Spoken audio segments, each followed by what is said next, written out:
Hello, and welcome back to the IAKPodcast. I am Daniel P. Riley of Whimsyland Literary Coaching and Services, joined by Justin, EvaleighMusic, Howdy. and Andrew, the Animated Moon. Hey. And today, we're back to comics. We did a novel last time. Now we're back to comics with Michael Oden, who has, from what I know, restarted a series called Elysian Fields Reborn. Michael, how you doing, man? I am doing well. It kind of feels like there's a little bit missing since the last time I've been on.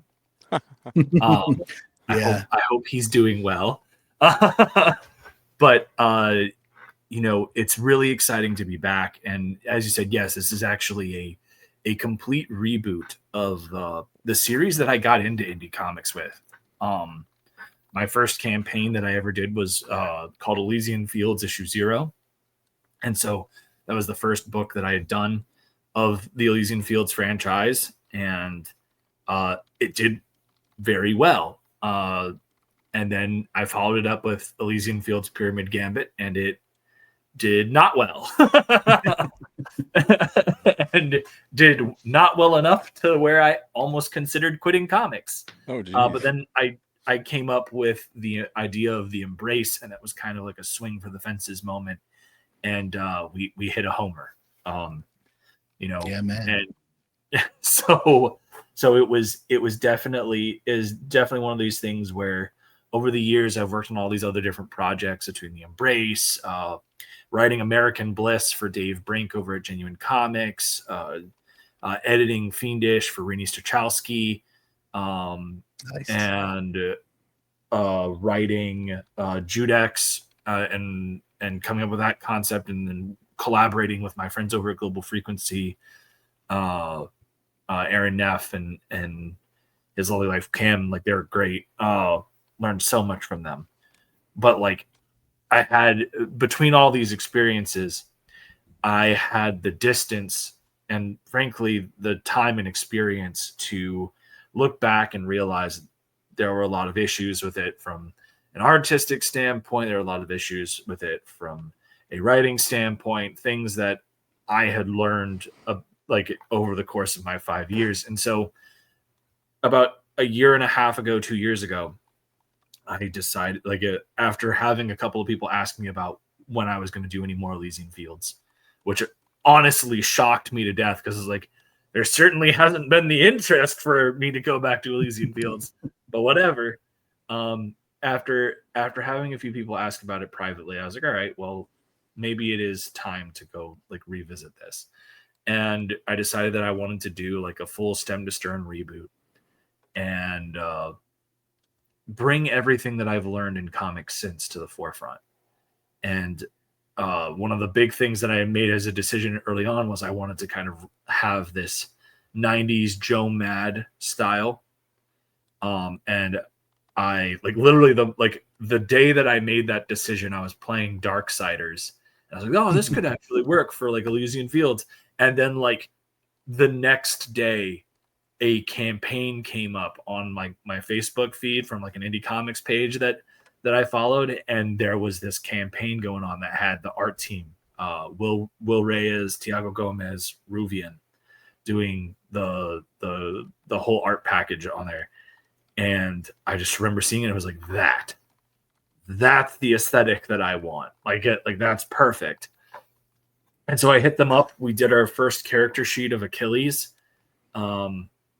And we steamrolled ahead from there, man. It's been such an incredible journey. And the people I have gotten to work with because of this book is honestly astounding to me. So It's awesome. And it's interesting, at least to me, because I'm doing the same thing with a couple of my early projects that may or may not have actually gotten off of the ground. And I always talk with clients about publications and projects that they put out before they started working with me. And I've always said, as an indie, you have a bit more latitude to restart, to reboot or even just to go back and shore up what you've created with the new information that you've learned over the years. And you shouldn't be afraid to do that. And a lot of like mainstream books and traditionally published writers, they tend to not look back, and they tell people that, like, yeah, I put it out and now I don't look back, I'm on to the next project and building this thing. With us as independents, we have the opportunity to apply new knowledge and new ideas and inspirations to the things that we've already done and give an even better experience based on that. So I really like the idea of going back to the well on this. And I'm going to start sharing the screen here for a minute because I have to ask, since you did mention artistic changes. Let's get this freaking thing up here. There we go. How dramatically different are the pages from the original Elysian Fields to this as far as art is concerned? Because these are considerably. And in fact, what I can do is to provide context. This is what I'm going to do. Let me get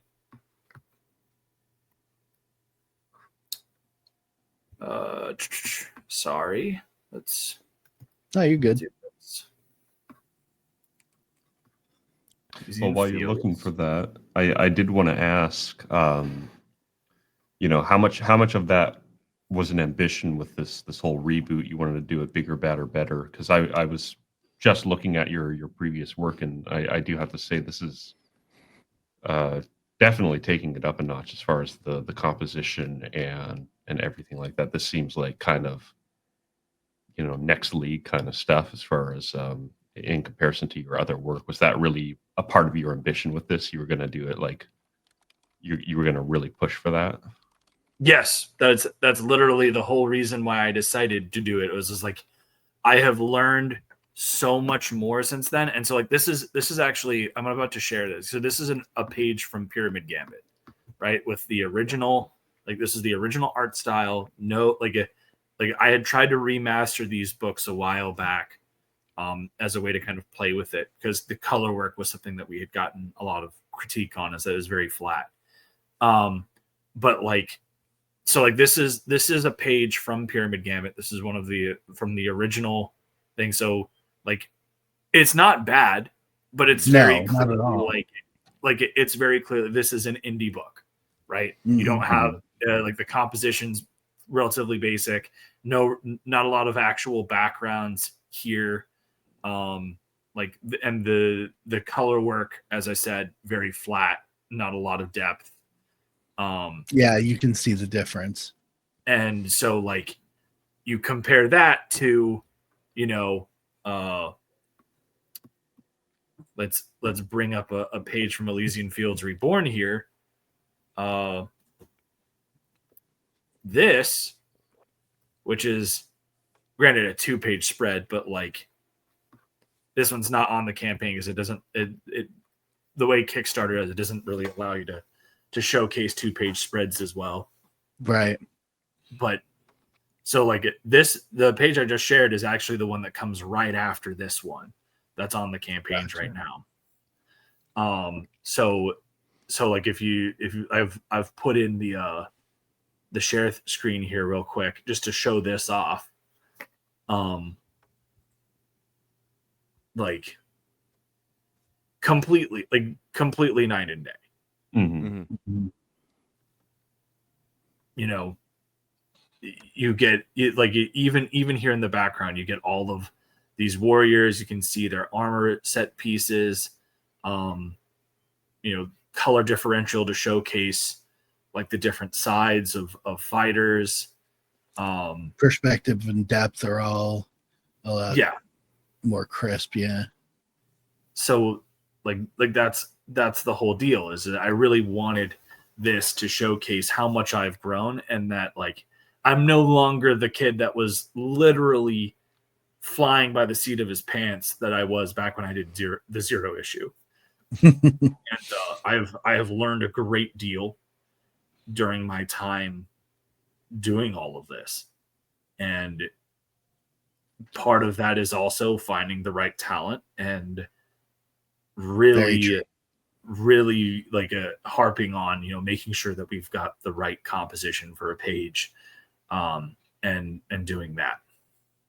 I was actually curious about that as well. You know, it's kind of interesting to me.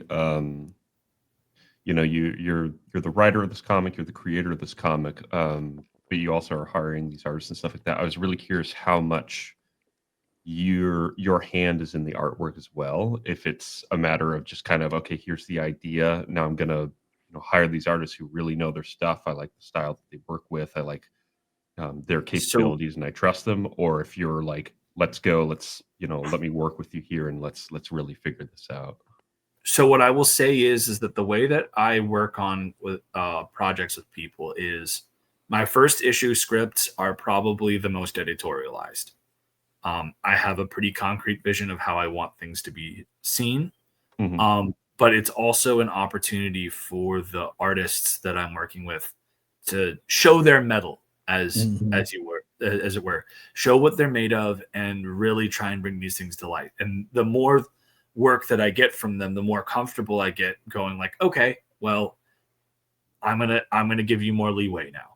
Like I'm I come from a military background. I served in the Army for 6 years as an infantryman, and so we have a very big thing with stay in your lane. And the way that I see this is that my role is the writer, but I am also the project manager, which makes me the squad leader, right?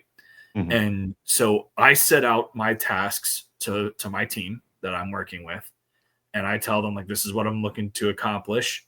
I push that out. And as they meet those goals and meet them well, I give more lax on the leash, right? Like I go, okay, like I trust you, and I trust that you know what you're doing. And so like by the time I get to like the second or third script, I'll still have like, hey, like this is what I kind of see in each panel. But like I leave it way more up to the artist to just kind of make the page work. Mm-hmm. And it becomes way less editorialized because I'm like, all right, I'm not going to waste time bogging you down with all these details. I know you can handle it. And if I don't like something, this is why we have a review process of you sending me thumbnails to like start, and then I'll give you my notes. If there's something that I don't like, we can address it there. Like it, you know. And so that's how I go about this. Is I treat it very much like that. Like that environment is, it's, you know, everybody has a specific role. I am a writer. I do have some artistic background, but like at the end of the day, I am paying my guys I'm paying the guys I work with to be professionals. And so I'm going to treat them like professionals. And the only times that I have to overstep is when things happen where, like, you know, every artist I think is guilty of this at some point, where they take on too much work. And so they'll start to fall behind deadlines. That's where I can start to be a bit of a, hey man, you said that you'd have this to me. What's going on? Mm-hmm. And if you don't got a good answer for me, I go, all right, we need to address this. This actually happened towards the end of the production of this book. One of the people that we work with blowing up a lot, and and I'm very happy for him. He's doing great work, but like it was very clear he'd kind of taken on a little bit too much and wasn't as forthright with me about expectations on when work was going to be. And I had set down like a timeline. I was like, this is when I want to have the book done. And everyone agreed that that was manageable. And we were then past deadline. And so I was just like, all right, I understand you're blowing up. That's awesome.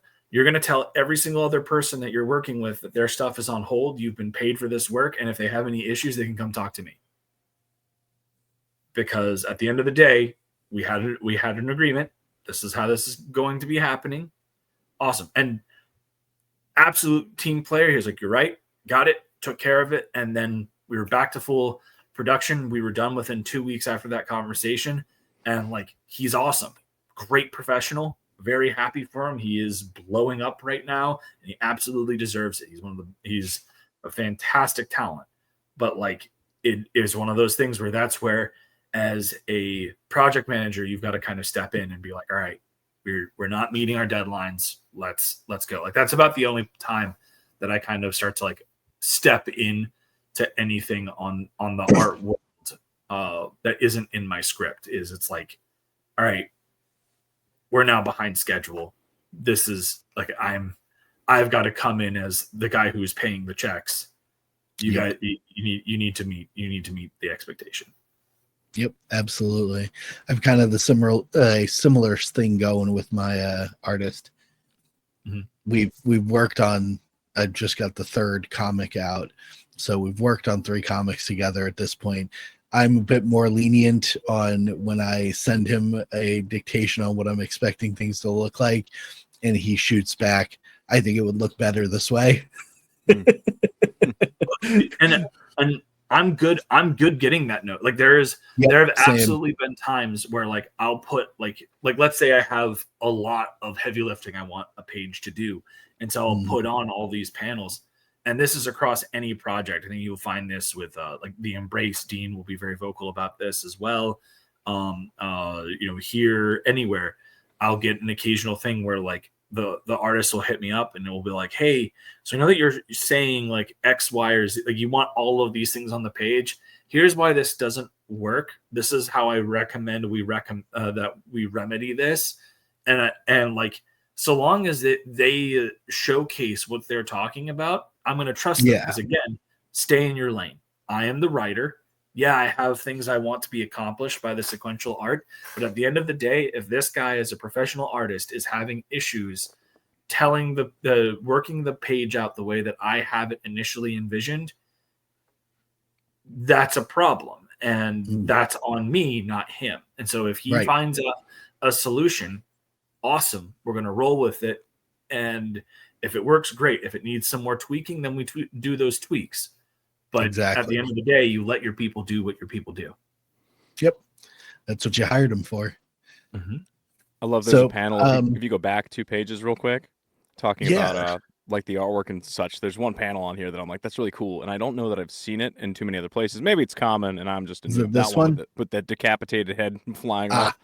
The red stroke on the hair that at the edge of the panel stops.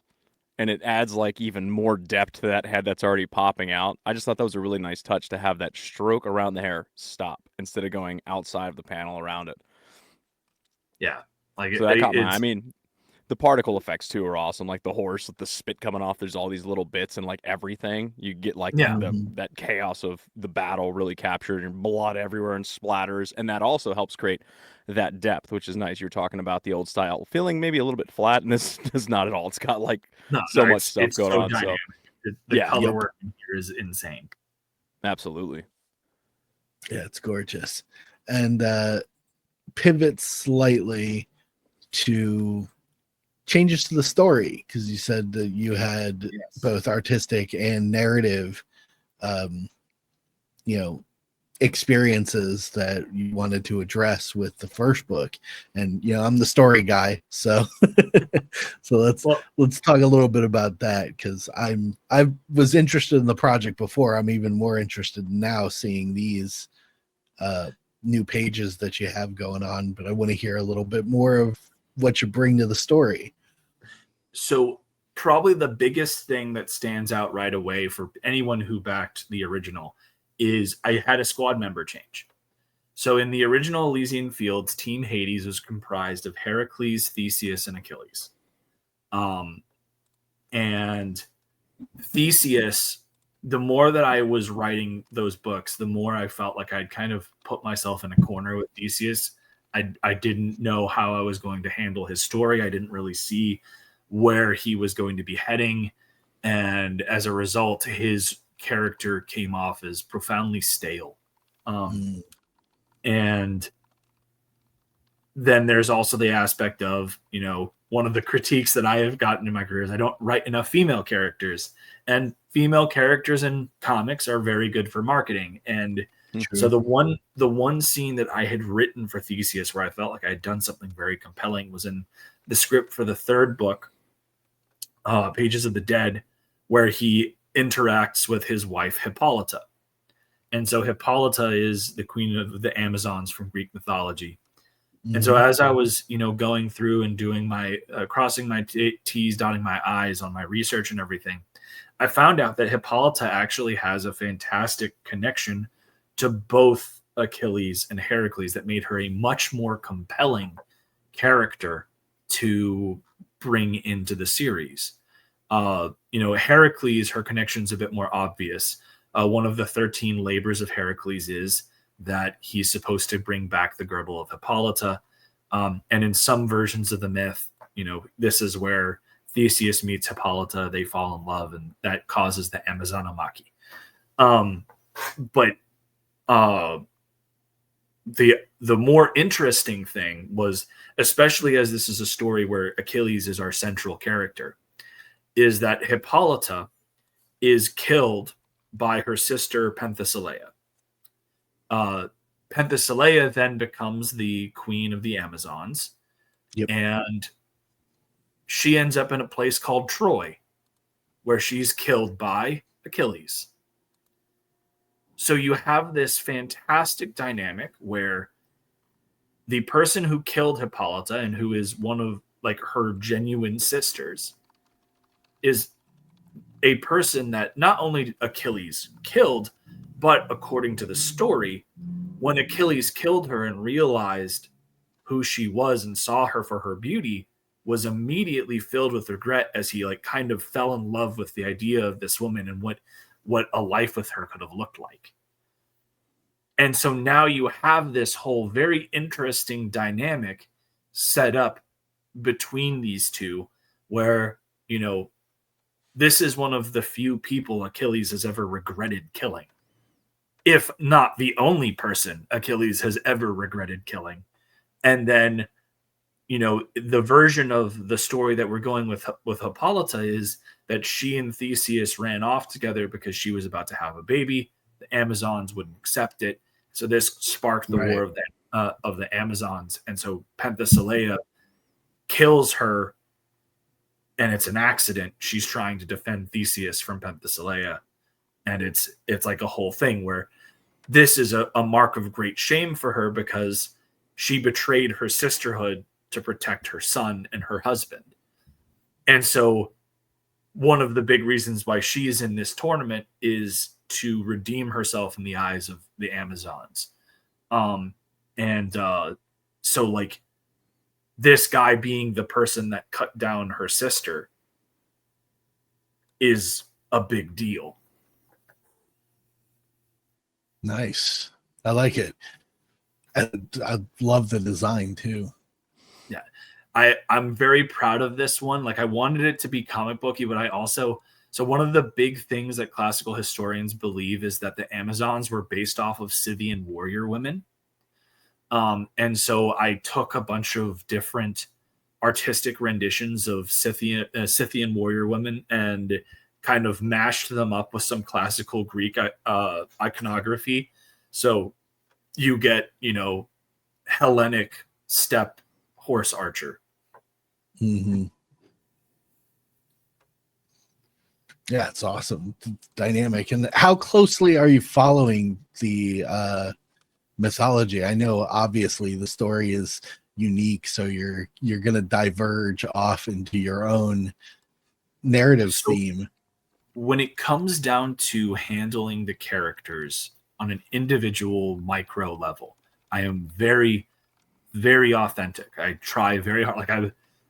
The amount of research that I have done in preparation for this, and we have a spin-off Song of Hippolyta that we're also working on. The amount of research that I have done is enormous. I'm going through and I'm reading all sorts of things because at the end of the day, while I am writing these characters and they're in my little story playground, I have a job to represent them authentically, right? Regardless of blowback on everything. Achilles, one of the big aspects of his character that it is a matter of debate that has gone back ever since antiquity is the nature of his relationship with Patroclus. I personally, based off of everything that I have read, mind you, having read the Iliad over dozens of times, I personally believe that he absolutely did have romantic relations with Patroclus.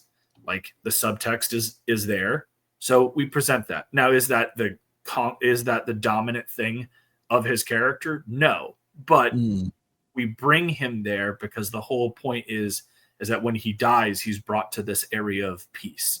And to really sell this, we showcase him in this kind of eternal memory where, it's him and Patroclus training with Chiron when they were kids. And so, like, you have this romantic moment set between them to establish, he's not going to, like, he doesn't want to leave this because we have to give him something that he doesn't want to separate. That's something that's precious to him. Right. And so in this way, I craft a narrative that is authentic to the myth. And I'm not injecting any craziness to it. I'm not trying to make this different than what he is. He's still very much the vain, prideful, rage-filled dude that is written about in the Iliad. But we're exploring him as a human, and that's part of his humanity is the relationships that he has. That's cool. I like the design of the armor. I had such a blast with this.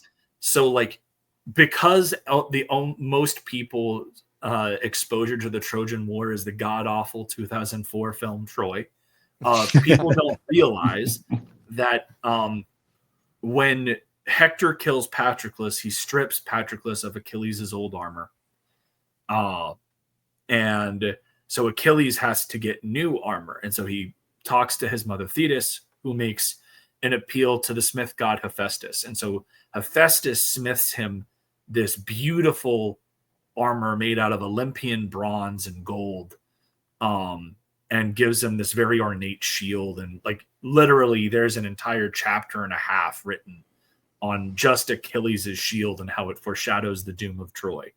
But so what I wanted to do is I took this as an opportunity to really fantasy up Achilles' armor, because like this is the perfect excuse for it. So like with his helmet, I went and I combined a few very classic and iconic Grecian style helmets from like the later Hellenistic period.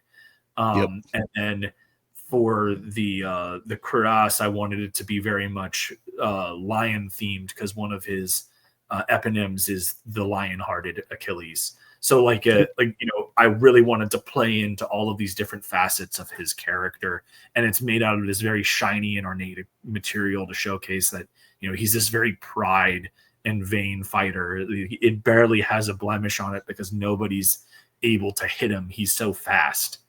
And that's something that we also establish is, again, going into those Homeric monikers, his other really big one is the swift-footed. So like immediately when you have him fighting Memnon in the first 12 pages, like Memnon makes his challenge and then Achilles starts to charge at him, and like in the blink of a page turn, Achilles is already at Memnon doing his first strike, and Memnon's like, holy shit, what? And he's just not able to keep up because speed is Achilles' greatest weapon. So this even factors into his design. It looks decently armored, but it also looks like he would be able to maneuver very well in it. Everything is designed to, benefit his fighting style. We gave him a copus sword so that it is good for slashing, because again, moving fast, you don't want to be stabbing at people as much. You want to be slashing. But then you have his spear, which is a special weapon that he was given by his father that only he can use according to the Iliad, which jabbing weapon, but we wanted to make sure that it's got that dual edge for, again, the slashing purposes. And then his shield is almost like a pelta. It's very small. And that all of those were conscious decisions because we wanted to make sure that this man looks like he can run. Makes perfect sense. And it works really well in contrast with the other characters here. I mean, These Heracles looks so freaking cool. Yeah, this is the gotta- best design Heracles ever, and I don't like any. You can at me. magnificent. I don't care what you say. This is the best Heracles has ever looked. I will fight you. Like it's so good. I was really proud. Like it. So right off the bat, I knew that the big thing I wanted to do is Heracles doesn't really wear a lot of armor in Myth. But what he does wear is he wears the pelt of the Nemean lion, which is said to be impenetrable. And so I wanted it to be that his Nemean lion cloak covers him, and then like the head of the lion acts as his helmet. So like you see like his eyes are matched up to the Nemean lion's eyes and everything like that. So it just pulls right down over his face. And so he's wearing that as his helmet. But then when we were doing the colors, I was telling Ruvian, I was like, I want you to give the Nemean lion pelt a metallic sheen to make it look like it's organic, yes, but it has this kind of metallic glow and texture to it. Right. It imparts a sense of durability. I will say what I'm really impressed by in terms of the designs is that I see so much influence from so many different things. You have that classic Grecian look, but you also kind of have that almost classic sword and sorcery look as well. And of course, you know, the sort of 90s comic energy as well. And it's blended together quite well into a modern style. I think you and your team did a very good job of drawing from all those things that you know, everyone kind of either grew up with or, you know, is familiar with and merged it in. It doesn't feel alien in that sense, but it feels very fresh. It's actually very cool to see. Yeah, I like it a lot. Thank you guys. Damn fine art team. Dude. It's been such an incredible thing. And like when I got the proof copies, it was mind blowing. It was like having so there's a magic to when you get your physical books in the first time, right? Like, but like it never quite matches the first time you get your first book. And this is the closest that's ever come to that. Like it was very emotional for me, and like flipping through and seeing just how great this art looks like on the printed page. Yeah. I can imagine there's a tremendous incentive to pick up a physical book just from the you know, art alone and everything. This is the physical book right here, and 8.5 by 11 prestige format, 44 pages of story, 56 from cover to cover. They're gorgeous books. I feel like with comics too, I mean, you got to knock the art out of the park. If you have a good story, that's very important. But 100%. I feel like if the art isn't there, just getting somebody to even care about the story that's a massive hurdle. And you guys definitely cleared that. So it's like this is accurate, and I'm very confident that if somebody saw this on a shelf, they'd be like, "What the fuck is that?" Yeah, dude, that covers. Just like pick it up and teeth, go, dude. It's mean. Oh man, how much is this? Yeah, the detail, layering, position of the characters, it's all absolutely fantastic. Yeah, the fire on it is awesome too. Yeah, like, I don't know that I've seen fire depicted quite like that. It looks a lot like fire, but it's stylized. It almost looks liquidy, but it's the coolest really part cool. about this, Justin, is that so for stretch goals, I think I talked about this when I was doing the Embrace 2 with you guys, was I don't like doing all the tchotchkes, and I have a couple of them on this campaign because I had people complain the last one, but I still wanted the main thing to be cover upgrades.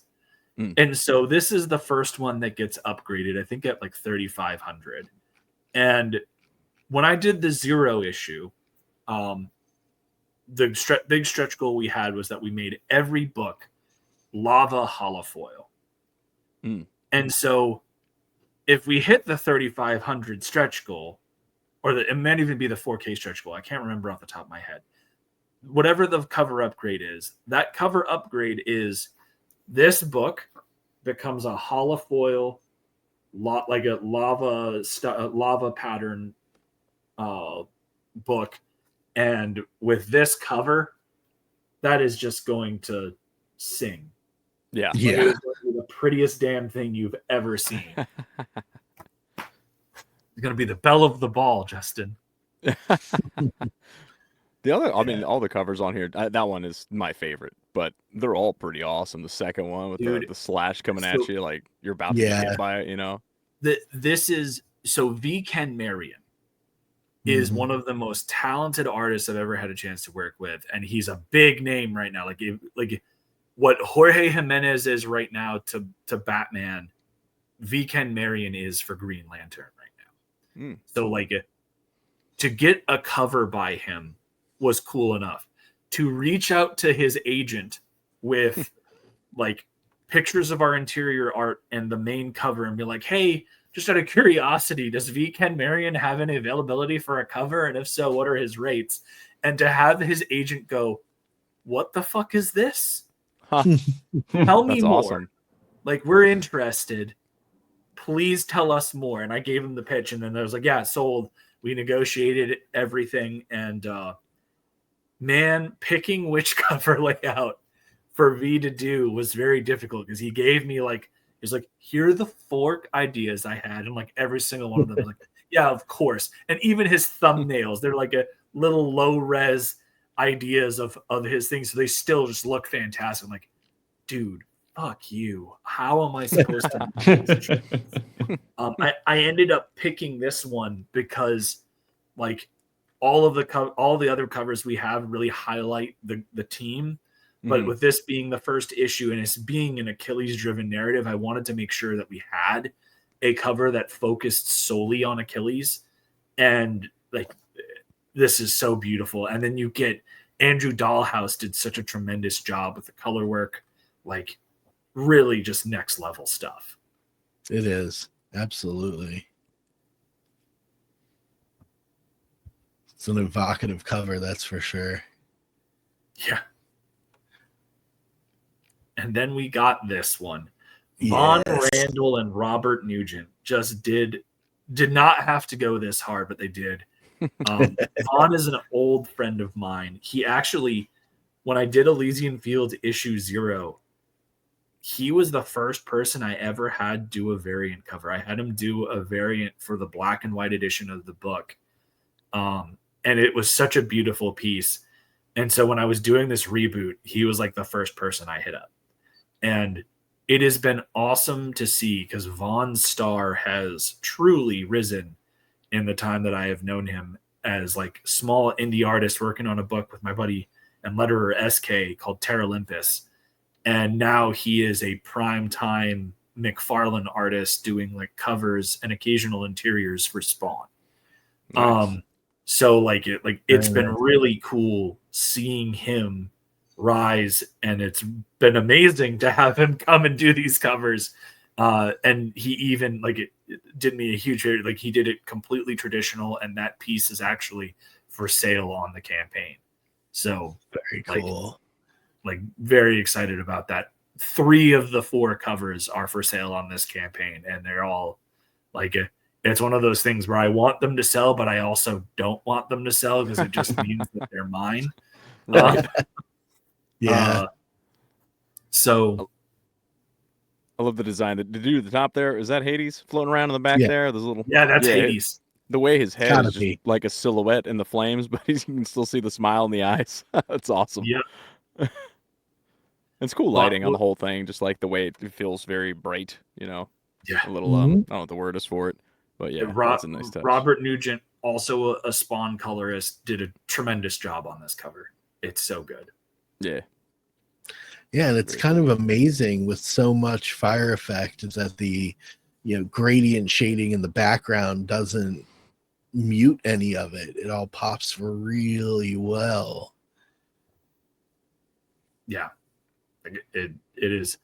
It is fantastic, and you really can't go wrong with any of these covers. They're all just stunners. Yeah. Which is why you should buy all of them. You can do that. Yeah, this you don't even have to get the Coffer of Glory tier. You could just add all the covers in one package. I allow you to do that because I'm a nice guy. This one I need to give a big shout out to, and I make sure that I do this on every stream because there's a story with this one. So the big thing I wanted to accomplish with this cover is Hades. The Supergiant Games had Hades 2 go full platform literally days before we launched this campaign. So I wanted to make sure that we had a cover that paid homage to the art style of the Hades games because it's very evocative. It's very clean. It's really interesting modern take on Greek myth. So I was like, yes, we have to do this. And so I ended up finding this guy, Zach, on ArtStation because he had submitted some fan art pieces to a contest. Didn't quite clear, but like, man, he was good. Like the art was almost identical. And I was like, yeah, all right. So I hit Zach up. Turns out he's like a 20-year-old art student. And this is his first professional gig. Oh, wow. That's cool. Nice. So like, and he did everything. Pencils, inks, colors. This is all Zach. Dang. Freaking incredible. Yeah. He is. I love the coloring, how it's got this kind of vector look to it, which is nice. It's very distinct feeling compared to the other covers. I'm a sucker for thin line work and the bold kind of bleeding blacks, as I would call them. You know, the way that it, you know, just kind of folds into the background in certain spots. No, that's a very good composition. That's a very cool. And the perspective from the lighting of it all, you know, the focal point being the I guess summoning flame in his palm. You can just see where everything radiates outwards. It's a very strong cover. Good. Real good.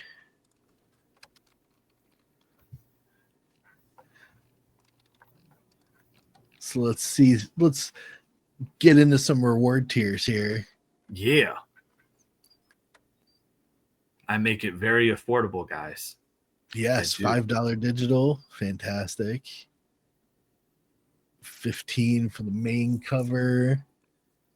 And I should note that it's 15 is the cost of every single cover of this book, and you get a digital alongside. So you're effectively paying $10 for the book, $5 for the digital, and that is across everything. I am very much of the impression that like if you went and you invested in getting a very nice variant, everything like that, like unless you're planning on making that like a very limited and exclusive cover, you have no right charging and accept like a extra like $10 or $15 for that cover. And because part of that investment is the trust that by investing in these people that A, they're going to help market, and B, that their followers are going to see this and buy it. And I would much rather have 1,000 of these guys' followers purchase my book for $15 than 100 of them purchase it for $30. That's fair. That's cool. Like, yeah, because I've seen a lot of comic covers where I'm like, yo, that A cover is sick, but $50 versus cover D being 15. I'm like, ugh, I can't spring for that. I feel like that's such a it's not a practice that I personally like. I understand why people do it because it is very expensive. You make a crazy investment as an indie guy for some of these guys, and like versus V. Ken Marion, not cheap. Very not cheap. But like at the end of the day, it's V. Ken Marion. If that cover doesn't recoup its investment, that's on me. I've done something wrong, right? Like because I should be able to go out there and push that. And the fact that it's V. Ken Marion and Andrew Dahlhaus, that should make for an immediate decision from people to go like, yes, we're buying that one. All right. Real quick, is it shown somewhere in a larger format of the I guess it's not this first t-shirt? I can't really see what's on there. So it's You know what? This is what I will do. Hold on. Because I've got the actual graphic. So it's from the second 2-page spread of the book with Achilles kind of doing a slash across Memnon's chest. But here we go. Pull this up and then I will screen share.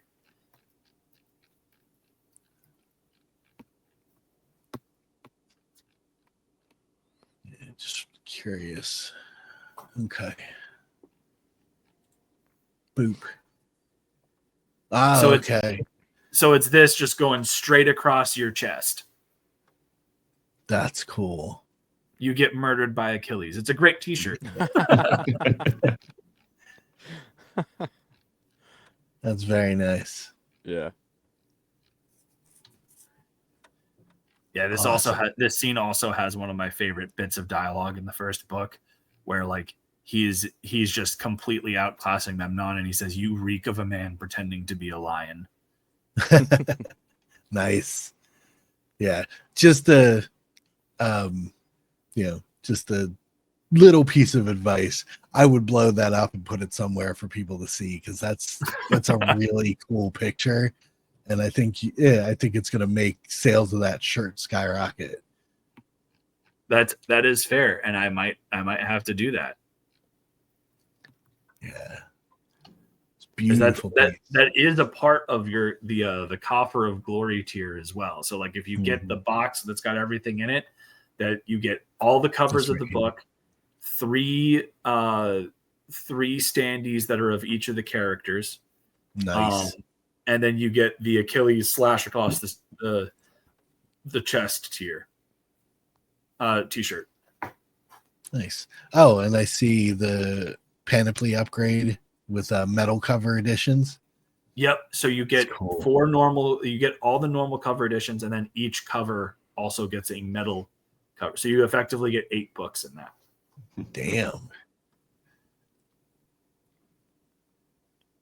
It's actually not bad for $300 too, with knowing what I know about the production of metal covers and whatnot. I've got people. You always need to have people. Mm-hmm. All right, cool. So yeah, these are the individual art piece. Yep. So rewards. Nice. So that's to get Will's pencils for the main cover of the book. So if you've got the cash and you want to, that will put us over our funding goal. True. What are the I don't see the dimensions. Is it 11 by 17 standard size? Or is all of these are 11 by 17 pieces. Okay. Yeah. Right on. You know, honestly, this version actually looks better, in my opinion, now that I've seen it, than the full color spread. That's how Von Randall's art works, man. It's the amazing. magic. I think they're both great. Shading. Yeah. But I think it's just because of his shading. It's just like so much more dynamic. Wild. Yeah. It's got a I don't know the word for it. Such a good job. If you guys haven't seen his art, like I highly recommend following him on socials. He is just tremendous, and like he'll just like put out like a fan piece, not even like a commission. He'll just do like a fan piece of like, what the fuck, man? Like he has a whole series. I got bored. Yeah, he has a whole series where he did like all of the Hokage from Naruto. And there's some of like my favorite art. They weren't commissioned. It was just him being like, "Yeah, I like Naruto. I'm a huge weeb." And like drew and colored all of them. And I'm just like, "Dude, why aren't you doing colors?" And he goes, "I don't have time for that." Yeah, it does take time. Yeah, it's almost got like a classical Japanese feel to the movement of it. Yeah, black and white there. It looks absolutely. Yeah. It's I don't know how to describe it. It's very like it all flows. And then there's the V. Ken Marion pencils, which are so fucking pretty. Beautiful. Very nice. All right. That's actually really cool. I'm kind of geeking out about the markings that are on it for the dimensions and stuff like that. Seeing the actual like layout with the anti-photo blue pencil markings and stuff like that. No, that's really cool. Yeah, that's awesome. So stretch goals. I know you said one. You're looking at the foil upgrade. Yes. So and Hype Man sticker here at your 3,500. So like the Hype Man is like my favorite part of the is like the secret favorite part of the book for me, because he literally just shows up. He's in the first 2-page spread where Achilles is coming in on the chariot, and like my buddy pointed at, like, when I sent it to one of my best friends, he was just like, I'm more excited for this than this guy, and circled him. And I was just like, oh my God. And so like the Hype Man became like one of the, like, I need to use him in more things. It's like, I'm going to use him for marketing. He's going to be great. Like, so he is the Hype Man of Elysian Fields. And I told Will, I was like, we need to make sure that we Where's Waldo him, and like just have the Hype Man there. Fantastic. That'd be fun to put on my laptop bag. It's where I keep most of the stickers I get from campaigns and stuff. They all go on the laptop more than bag. fair. Mm-hmm. So Angel Incarnate bookmark. Yes. Right here. So Angel Incarnate is she has a very popular comic that she does for her Patreon called Hound of Achilles. And her art is fantastic. Really, really like her style. She has a very unique take on the characters of the Iliad. I fucking love it. A buddy of mine introduced me to her work.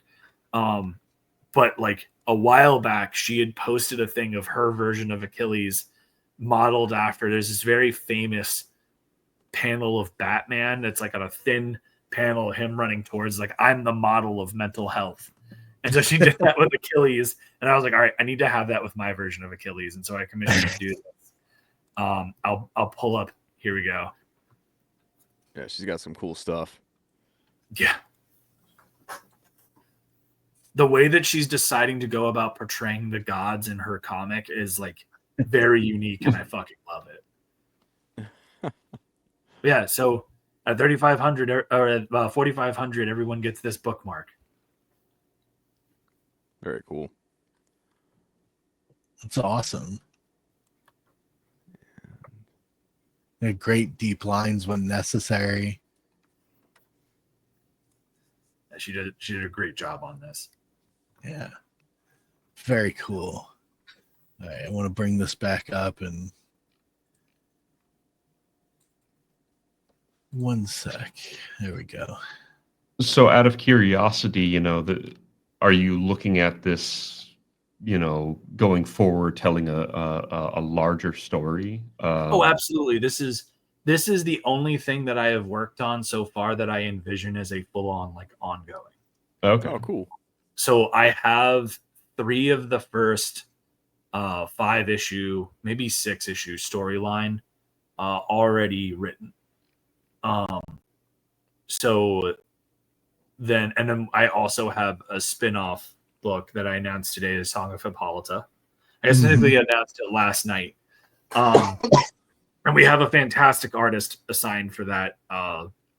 And when we do fund, I will announce it. So like incentive, but nice. I will show off a page that she did this test page for us, because I did a profile for Hippolyta for the second, as like I was doing the second book, and I got to where I wanted to end the story, but I was like 10 pages short of where I wanted the book to be. But I didn't want to touch the rest of it. Like, everything else was so well paid. Like, it was exactly what I wanted it to be. So I was like, okay, well, everyone knows who Heracles is. Everyone knows who Achilles is. Nobody's going to know who she is. And so I went and I did this very brief, like 12-page story to introduce her. and give people insight into her character and where her head is at. And so I did that. And then when my editor was reading book 2, he gives me a call and he goes, "This profile on Hippolyta, we need to talk about it." I was like, "What, is it bad?" "No, you need to make her own book because she's like the best character that you've like. This is one of the best things you've ever written. You need to do this." And so then, I got reinforced with that by my fiance. She was like, "No, like you need to, yes, you need to do that." And so, she actually helped me find the artist for this. And man, when I had her do the test, because I had her do a test page from that profile, and she penciled, inked, and colored it, and it is fucking astonishing. Like as good as that's. I was going to ask. That's finished as well, then, or at least it's in production. We're in the middle of producing it right now, and in fact, one of the stretch goals, like a higher end stretch goal that I'm looking at doing, is allowing for an exclusive ash can of that story before it happen, before you get it in book 2. Nice. But that'll be a much higher stretch goal thing, like probably around I think that the last one of my book upgrades is at like 6,000, so probably around 7K. I would say I'd unlock that, and you guys could. The idea would be you could add it on to your tier for like $5. It wouldn't charge you any extra shipping or anything like that. Very cool. Yeah, that'd be great. Sounds like a incredibly well designed story. I know you said that you went back and shored a lot of this up in the addition of Hippolyta. It's kind of cool though that the addition of Hippolyta is taking you into a whole nother direction too. Yeah, no, and that was the whole thing, is like she is a fascinating character, and the more that I've read about her, the more I'm like, man, she is fucking like her story is very tragic, and like everyone around her very tragic, which is my jam. I'm the sad man in the comics. So it's been very fun, like doing the research and be like, man, this would play so well into this. And so like the Song of Hippolyta is really all about her kind of having this kind of post-life crisis where she's facing all these different aspects of herself and trying to figure out who she actually is while she's fighting a tournament. And don't take that as, oh, this is going to be a boring slice of life. Like it starts off and she's fighting a bunch of freaking Mongolian warriors in the arena. So let me tell you, Song of Hippolyta is very action packed, but it's also a very human story, and it's her kind of, battling all these different aspects of things, and how, she did what she did in life to try and give her child a chance. And if you know anything about the story of Hippolytus, it does not go well for her child. No, it doesn't. So it's one of these things where it's been a lot of fun to play with. So real quick, because we're well into the show here, but as far as production time, because you've got the Embrace, I don't know if you have anything else that you're working on at the same time. I have other things as well. I have many pokers in the fire. This is a year where I'm looking to really expand. In terms of production timeline, the book's done. As I showed you, I have these are all 4 of the covers. They're right here. Everything's good. We're doing one final pass for grammatical errors and stuff as we get closer to the end of the campaign. But book is done. Once we have the funds, print order will be made and fulfillment will begin. So probably mid-June, latest early July. Nice. So that's that. In terms of the Embrace 2, we are a little bit behind on that. Dean, the artist, had a very rough end of 2024. He got very, very sick, and then his tablet crapped out, which had, of course, all of his pencils, for like a good quarter of the pages that he lost. Oh no! So he is having to. He not only did he like lose the pages he had already finished, a good chunk of those, he lost all of the pages that he had been working on. Dude, that sucks to hear. I had a computer do that to me one time too. The motherboard fried or whatever, and it burned up the hard drive, and I lost probably 2 years of like sketches and stuff. So you just say that, I'm like, holy crap! I know that feeling, and it is the worst feeling. Yeah, so he's a little behind, as you can imagine, but he's got the talent. He's been working. He's been doing a really good job with getting pages up. And Eugen's been doing some great color work as well. Very excited. I'll be doing another update for the Embrace 2 here, probably at the end of about midway through this month, because we're in April now. But we're hoping to have all the line art done either by the end of this month or the end of next. It depends on how it really just depends on how long it takes for Dean to catch back up. Fair enough. And so with doing multiple projects like this, are you staggering your time between them based on your artists' deadlines and everything? Pretty much. Like there are certain things that I kind of like. I actually have like a little bit of a head start on book 2 of Elysian Fields. Will the penciler was like, hey, I really need some work right now and everything like that. So we've got about, I'd say 8 or 9 pages of the next book penciled. And 6 of them you'll actually get to see in the book, Elysian Fields book, Reborn 1, as a nice little thank you. But the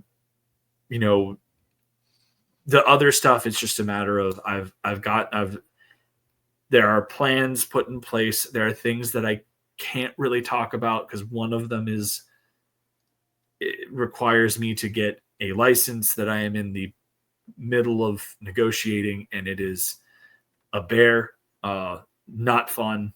It's very difficult, but it'll be worth it. But like it's just one of those things where one of the good parts about ADHD is I have tons of ideas, and when I get bored of an idea, I have to shift on to something else, and then I can come back to it.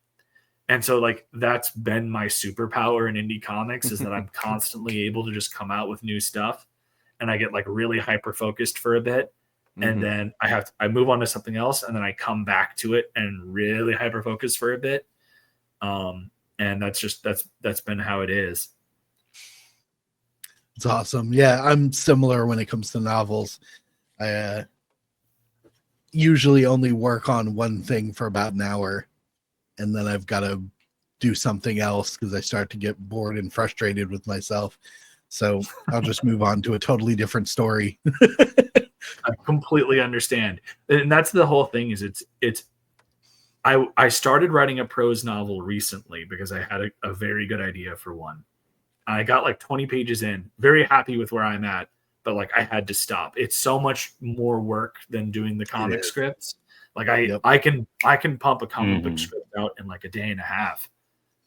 If I've got the as my fiance Miranda says, if I've got the HD running, right, I will just hyper focus in, and like I won't even eat. Like I'll just straight up boom. Like the second issue of Elysian Fields, I wrote in the span of a day. I woke up at 4 a.m. with just a light bulb, and I went, "This is fucking perfect," and I just didn't stop.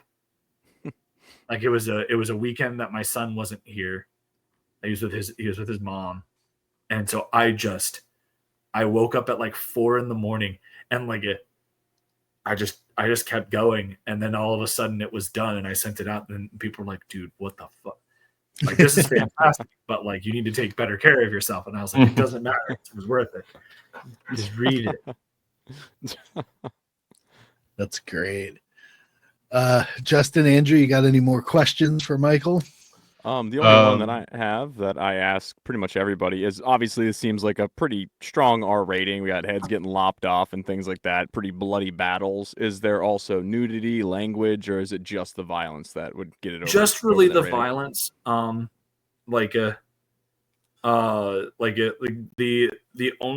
The only thing that we have with that is like, violence. There's some suggestive content in there. Mm-hmm. It's not really in the first book, but in like I think it's either the second or the third book, Heracles tries to make a move at Hippolyta and gets kneed in the nuts.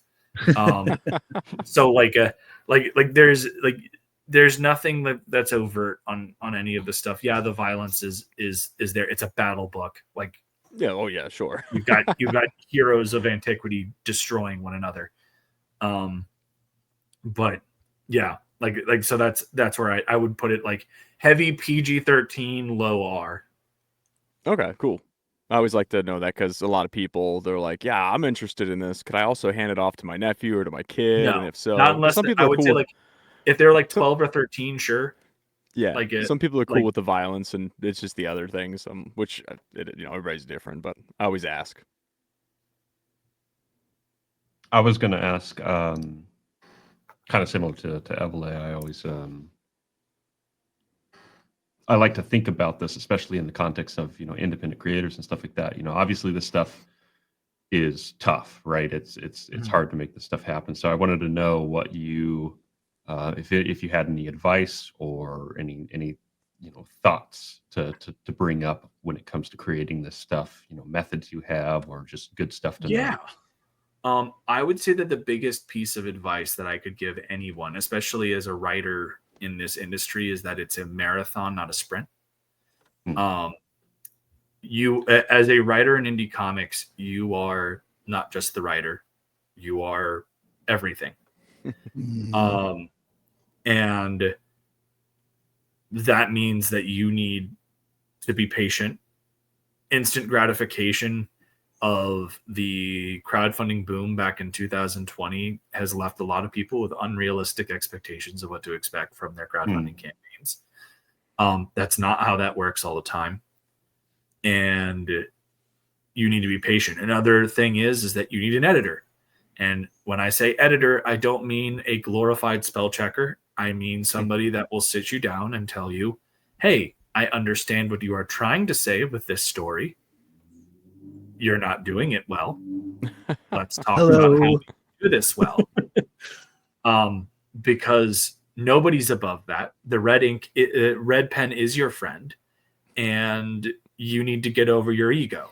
If it's not too good for the people like Neil Gaiman, Alan Moore, any of these people who have been on New York Times bestseller list for comics, it's certainly not above you. Please, 100%. for the love of God, get an editor. So yeah, those are my two big pieces of advice. Manage expectations, be patient, persevere, and please, for the love of God, get an editor. I have backed way too many indie books that have given me aneurysms. So I'm here to help.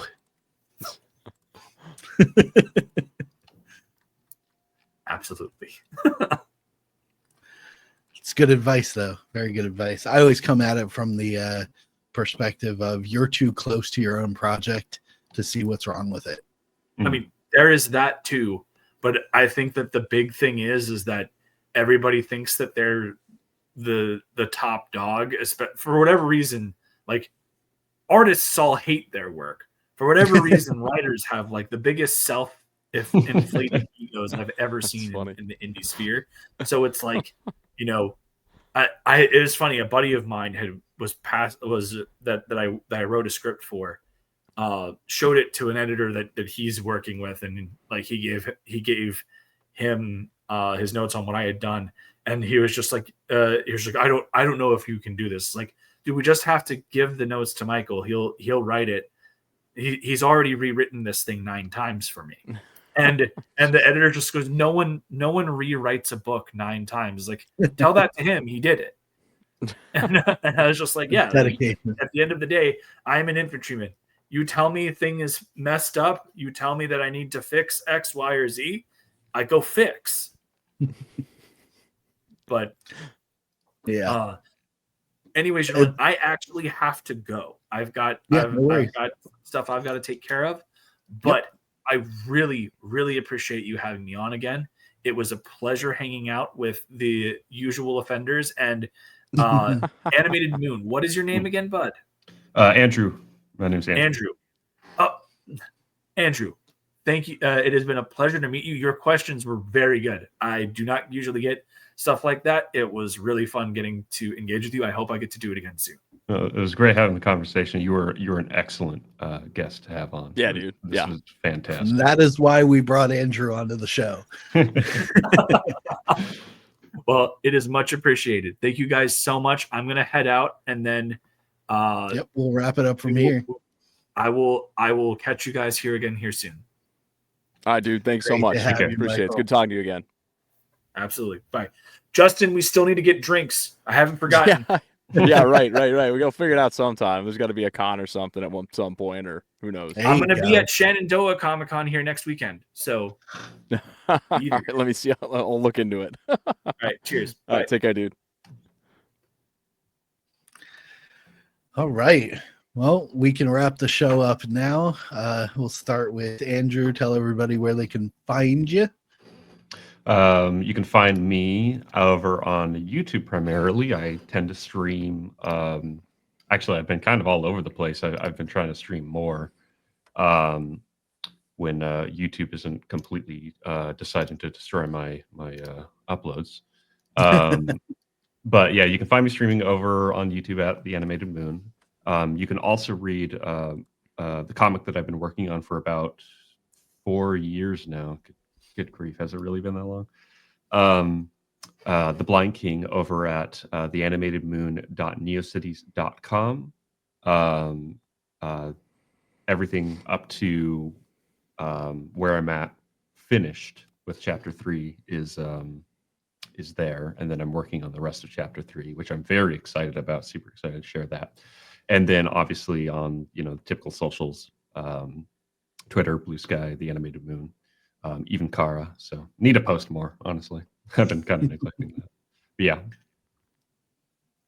Awesome. Justin, your turn. All right, so I am EvaleighMusic.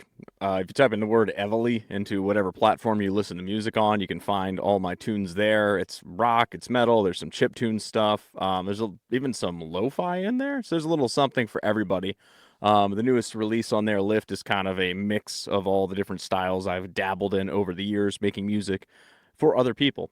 In addition to doing the music, I am also Tuesday nights on the YouTubes on a show called Iron Seas over there with Ultimate Kahuna as well as AC Pritchard. We also have indie guests on there. We watch a movie, we discuss the movie, and then we showcase some indie works and talk about just different topics, just things that are on our mind or things that are going on with the scene or whatever it happens to be. And we have a bit of an unhinged but fun time over there every Tuesday night, 9:30. So awesome. And I am Daniel P. Riley of Whimsyland.org, Literary Coaching and Services. I am an author as well as writing coach and editor, here to help you create the very best project that you can put out there. And yes, I will red pen you to death if I have to. As you should. Also, real quick, the third comic issue of my G Sedai adaptation is available through Fund My Comic right now. Campaign's running until the end of April. I rarely get time to actually shout it out or get on other people's shows to talk about it with my very busy schedule. So just wanted to mention that. And for the fans of the series, I will be finished with and publishing the third book, closing the Angel War arc in just a month, 2 at most. Nice. So by the beginning of June, you will have the final part of the Angel War arc of Aes Sedai in your hands. Cool. Tomorrow morning, if you want to hop onto my personal YouTube channel, if you enjoy this sort of thing, I will be sitting down with my bros from my men's group doing our Coffee and Christ on a Sunday morning show. But otherwise, have a great weekend and back Elysian Fields Reborn. This looks amazing. He's really stepped up his game and he's so close to the finish line. I'm going to get my copy soon, give him that little bit boost. I encourage everyone else to do the same and have a great weekend. See you guys.